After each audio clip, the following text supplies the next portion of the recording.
पुण्यात्मा, अब आप देखते हो कोई बूढ़ा चल रहा लाठी के सहारे, कभी बैठ जाता कभी चल पड़ता रहा। आप जब युवा हो स्पीड से निकल जाते हो उसको यूँ देखते हुए, आपके कभी सपने में बनाती या दुर्गति थारी भी होगी, आपकी भी होगी। तो जब तक आपको ये ज्ञान नहीं होगा तब तक ये मन की बकवाद समाप्त नहीं होंगी। इस ज्ञान से 90% लगाम डल जाएगी इस मन पापी के, जो दास आपको बताने चाह रहा है। जो बेमतलब की रिश्वतखोरी, चोरी, हेरा फेरी ये करते फिरते सारा दिन झूठ बोलते हैं पेट के लिए, और 1 सेकंड का भरोसा नहीं कहाँ बिजली गिर जाए। और जब हम इस परम पिता की शरण में आ जाएंगे, आपको चार्जर मिल जाएगा, हैंडपंप मिल जाएगा, कितना जल भर लो, दूसरे का क्यों चराओ, तो अपना भरो ठाठ के, कितना ठोक लियो, मटके भर के धर लियो सपेर। तो हम अविधिवत चलने से चोर उचक्के बन गए, और शास्त्र अनुकूल साधना करने से आपको यहाँ भी सुख देगा और वहाँ पहुँचावेगा आपको जो गीता ज्ञान दाता बता रहा है। अब बताएंगे आगे। अब गीता ज्ञान दाता बता रहा है कि जो मेरा इस ज्ञान को आश्रय कर लेते हैं, तत्वदर्शी संत की खोज कर लेते हैं, उससे फिर उस तत्ब्रह्म की जानकारी हो जाती है। तत्ब्रह्म, उस परम अक्षर ब्रह्म की, उस परमात्मा की जिसमें 18वें अध्याय के 62वें श्लोक में जिसकी शरण में जाने के लिए गीता ज्ञानदाता कह रहा है, उसकी जानकारी होती है और सभी कर्मों से परिचित हो जाते हैं और सभी अध्यात्म कंप्लीट स्पिरिचुअल नॉलेज से वो परिचित हो जाते हैं। तो केवल वो जरा और मरण से छूटने का प्रयत्न करते हैं। जैसे दास ने उदाहरण दिया कि एक बुढ़िया 80 साल की, 75-80 वर्ष की, और मुंह में दांत नहीं, और उसको मैंने कह दिया बुढ़िया पीछे हो, दूसरी को आने दे, ये बहनों को। ने बोली इतने बुढ़ी दिखूँ मैं, वो तेरा गजब हो, 80 साल की जाड़ नहीं। ये बिल्कुल सही है, क्योंकि हम वृद्ध होना कति लायक नहीं करते और न ही हम मृत्यु पसंद करते। और ये दोनों डेफिनेटली होंगे, मृत्यु भी होगी और वृद्ध भी होंगे। तो पुण्यात्मा 8वें अध्याय के प्रथम मंत्र में अर्जुन ने पूछा कि हे गीता ज्ञानदाता से कि हे पुरुषोत्तम, क्योंकि उसको पुरुषोत्तम मान रहा था, वो श्री कृष्ण मान रहा था कि श्री कृष्ण ये ज्ञान दे रहा, लेकिन श्री कृष्ण के अंदर यूं काल बोल रहा था गीता ज्ञानदाता। उसने पूछा कि किम तत्ब्रह्म, किम अध्यात्म, किम कर्म पुरुषोत्तम। तो उसने पूछा कि वो तत्ब्रह्म क्या है जिसको जानकर, और क्या वो अध्यात्म ज्ञान है, उसके विषय में गीता ज्ञानदाता 8वें अध्याय के 3रे मंत्र में कहता कि वो परम अक्षर ब्रह्म है। वो परम अक्षर ब्रह्म है, गीता ज्ञानदाता से अन्य है वो भगवान, जो सर्व सुखदायी है, सर्व पाप नाशक है, और जो शाश्वत स्थान प्रदान कराने वाला है। इसलिए 18वें अध्याय के 62वें श्लोक में कहा कि अर्जुन तू सर्वभाव से उस परमेश्वर की शरण में जा, उसकी कृपा से ही तू परम शांति को और सनातन परम धाम को प्राप्त होगा। अब गीता ज्ञानदाता ने तो 8वें अध्याय के 13वें श्लोक में अपनी साधना बता दी कि मुझ ब्रह्म का केवल एक ओम अक्षर है। ओम इति एकाक्षरम ब्रह्म व्यवहारण माम अनुस्मरण ये प्रियाति तजन देहम स याति परमाम गतिम। अब उसने स्पष्ट कर दिया कि मेरा तो एक ओम मंत्र है मुझ ब्रह्म का, और ओम से क्या मिलता है ब्रह्मलोक। 8वें अध्याय के 16वें श्लोक में बता दिया कि ब्रह्मलोक पर्यंत, ब्रह्मलोक में गए हुए प्राणी भी पुनर्जन्म के अंदर हैं। वो शाश्वत स्थान नहीं हुआ जहां जाने के बाद वापस नहीं आना पड़ता।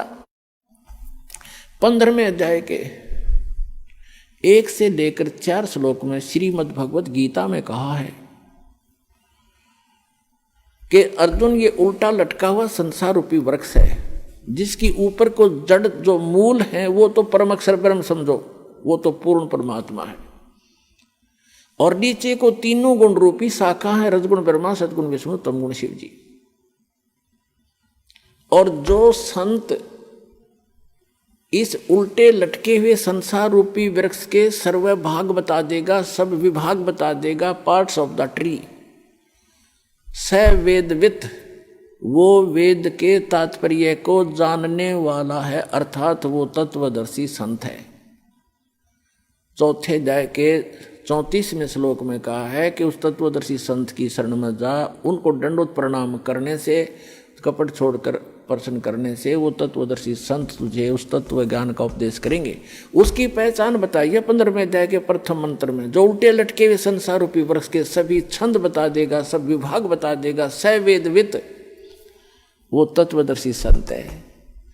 जब परम पूज्य कबीर परमेश्वर जी आदरणीय स्वामी रामानंद जी को सचखंड लेकर गए थे, फिर उनको वापस छोड़ा था, तब कहा था दोहू ठौर है, एक तू भया एक से दो, और रामानंद कहे हम कारणे तुम आए हो मगजो, तुम साहेब तुम संत हो, तुम सतगुरु तुम हंस, और गरीबदास तेरे रूप बिना और न दूजा अंश।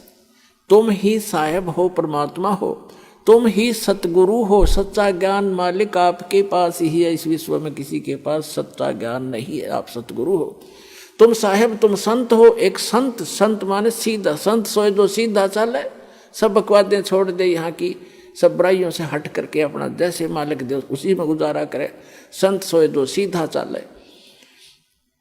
तुम साहेब तुम संत हो, तुम सतगुरु तुम हंस, यानी सब बुराइयों से बचे हुए एक सच्चे हंस, सच्चे भक्त भी आप ही ने भूमिका की है। तुम साहेब तुम संत हो, तुम सतगुरु तुम हंस, और गरीबदास तेरे रूप बिना और न दूजा अंश। तो उस सतगुरु रूप में आए हुए 600 वर्ष पहले कबीर भगवान ने ये तत्व ज्ञान बताया था उस परम अक्षर ब्रह्म ने। वो काशी के अंदर जो धानक रूप में रहे थे, दुल्हाए रूप में, वो परम अक्षर ब्रह्म थे और आज भी हैं। वो हमारे को ज्ञान देने आए थे, हमारे को एक ट्रायल देने आए थे कि संसार में घने धन की जरूरत नहीं है, जो घना इकट्ठा करता हो महामूर्ख है। कबीर साहब कहते हैं परमात्मा आपको दे जो आपके प्रारब्ध में, आपकी किस्मत में है, सहर स्वीकार करो, लेकिन उसको दुरुपयोग ना करो। बीड़ी शराब मांस तम्बाकू अरे तोचले बनाने पे, नाचने और गाने पे, ब्याह के अंदर बकवाद करने पे, ये दुरुपयोग है तुम्हारा। इसको या तो दान करो और अपना सीमित सा अपना धंधा करो, जो भगवान में बाधक ना बने। तो यहाँ परमात्मा ने रहकर दिखाया था कि टोटे में भक्ति करे, सोए सही सपूत, और ये मायाधारी मस्करे ना जाने कितने जालिए ऊते। तो परमात्मा ने बताया कि एक रिहर्सल करके दिखाई दाता ने एक रोल किया कि भगत को इतना पर्याप्त है, घर तो 3.5 हाथ गणाते 4.25, कह कबीर जो घना चावे उसको नहीं विचार। फिर भी भगवान जो आपको दे रखा है उसमें संतुष्टि रखे और केवल माया की ही डिमांड भगवान से नहीं करे। परमात्मा कोई बालक नहीं है। डॉक्टर के पास आप चले जाते हो, अब डॉक्टर को तो सारा पता है मरीज का, जब उसके दाखिल हो गया, वो एडमिट हो गया, अब मरीज अपना दर्द तो बता सके है, लेकिन डॉक्टर ने कौन सा इलाज पहले करना वो तो डॉक्टर जानता है। अब जैसे आपका एक्सीडेंट हो गया, डॉक्टर के पास चले गए, आपका रक्त बह रहा है, ब्लड निकल रहा है, ब्लीडिंग हो रही है, उधर से आपकी टांग में पीड़ा हो रही है, तो वो डॉक्टर आप बेशक चिल्ला रहे होगे, लेकिन पहले ब्लड को रोकेगा कि ब्लड बह गया तो ये मर जाएगा, या टांग की चीज तो फिर बंद कर दूंगा, तो पहले वो ब्लड बंद करेगा ताकि आपका जीवन नाश ना हो, वो दर्द फिर हो जाए खत्म। तो इसी प्रकार आप जी यहाँ आते हो, एक परमात्मा के हॉस्पिटल में आ गए, अब आपके सारे दुख दूर होंगे। अब आपने टारगेट बना रखा है मेरा ये काम हो, बस ये हो, और भगवान ने ये पता कि इसकी जान जाने वाली है, 10 दिन के बाद इसका जीवन नहीं है, तो आपकी एज एक्सटेंड करेगा। उम्र एक्सटेंड करने के लिए जो आपको एड दे रहा है वो काम आपका भले ही ना हो रहा है, लेकिन आपको जीवन दान दे करके वो 100 सुख देगा फिर आगे चल के। और मरीज ये कहे मेरे टांग में पीड़ा, तू कैसा डॉक्टर है, मुझे दर्द ही ठीक हो रहा, लेकिन डॉक्टर को पता है कि इसका ब्लड रोकना जरूरी है, तो डॉक्टर वही काम करेगा जो आपके हित में होगा, आपकी नहीं मानेगा पहले वो। उसको मालूम है कि आप चिल्ला रहे हैं, उसको मालूम है कि इसमें ऐसी पीड़ा होगी, लेकिन ये घातक नहीं है। तो छोटे मोटे जो कष्ट आपको यहाँ आने पर भी हो रहे हैं, जैसे कई तो ऐसे हाथी ठीक हो जाते हैं, कुछ एक को अभी वो राहत नहीं मिल रही है जो वो डिमांड लेकर आते हैं। उसका कारण क्या है कि आपका जीवन नाश होने वाला होगा निकट भविष्य में, और परमात्मा आपको एक्सटेंड करेंगे, पहले वो ठीक करेंगे आपका, फिर आप पे सारा सुख होता चला जाएगा, जीवन भी मिलेगा, भक्ति भी होगी, सारा सुख भी यहाँ का जो चाहिए वो भी देगा।